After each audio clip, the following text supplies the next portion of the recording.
রাজশাহী ইউনিভার্সিটির এক শিক্ষক তিনি বলেছেন যে বেগম রোকেয়া ছিলেন কাফের এবং মুরতাদ।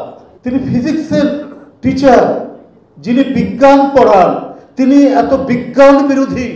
দেশনেত্রী বেগম খালেদা জিয়া, যিনি মুমূর্ষু অবস্থায় চিকিৎসাধীন রয়েছেন রাজধানীর এভারকেয়ার হাসপাতালে, আমাদের সেই সকল আন্দোলন সংগ্রামের প্রেরণা দেশনেত্রী বেগম খালেদা জিয়ার আশু সুস্থতা কামনা করছে।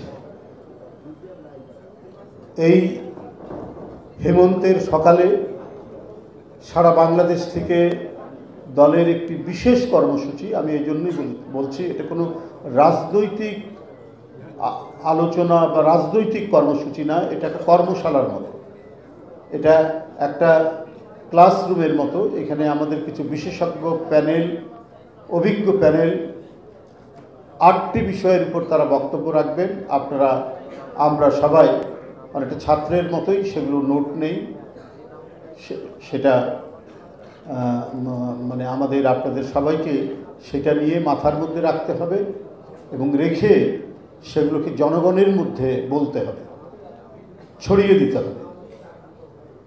যে কথাগুলো দলের ভারপ্রাপ্ত চেয়ারম্যান, দলের নেতৃবৃন্দ বলেছেন যে বিএনপি ক্ষমতায় গেলে যদি জনগণ তাদের শুভেচ্ছায় সমর্থনে ক্ষমতায় পাঠায়, তাহলে আমাদের অভীষ্ট লক্ষ্য কী হবে, আমরা কি করব, যে কথাগুলি বলেছেন সেটাই একটু কনসাইজ আকারে আপনাদের সামনে তারা তুলে দেবে। আমার এখানেই বক্তব্য শেষ। একটা কথা শুধু জুড়ে দেই, রাজনৈতিক বক্তৃতার কথা করতে চাচ্ছিলাম না, কিন্তু একটা বিষয় আমাকে খুব মর্মাহত করেছে ভীষণভাবে। রাজশাহী ইউনিভার্সিটির এক শিক্ষক তিনি বলেছেন যে বেগম রোকেয়া ছিলেন কাফের এবং মুরতাদ। এত ব্যথিত হয়েছি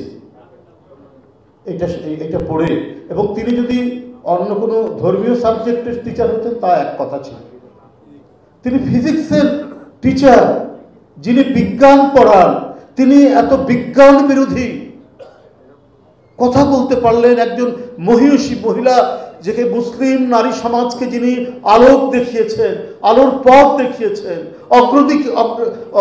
অগ্রগতির দিকে ধাবিত করেছেন, তার সম্পর্কে ফিজিক্সের একজন শিক্ষক একথা বললেন কি করে?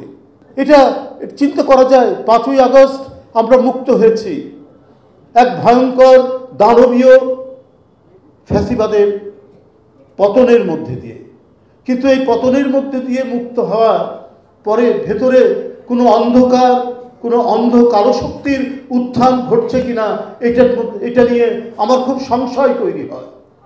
না হলে এই ধরনের এক মহিষী মহিলা আজকে এদেশের সমস্ত মানুষ, জনগোষ্ঠী এবং পৃথিবীর যারা বাংলাদেশের ইতিহাস চর্চা করেন, বাংলাদেশ নিয়ে যারা ইতিহাস পড়েছেন, যাকে একটা আলোক পত্রিকা হিসেবে, যাকে একটা বাতিঘর হিসেবে দেখে, এই এক সময়ের এই পশ্চাৎপদ আমাদের নারী সমাজকে যিনি শিক্ষায় এবং ক্ষমতায়নের প্রথম যিনি পথপ্রদর্শক, তাকে ফিজিক্সের একজন শিক্ষক বলছেন কাফের মুরতাদ।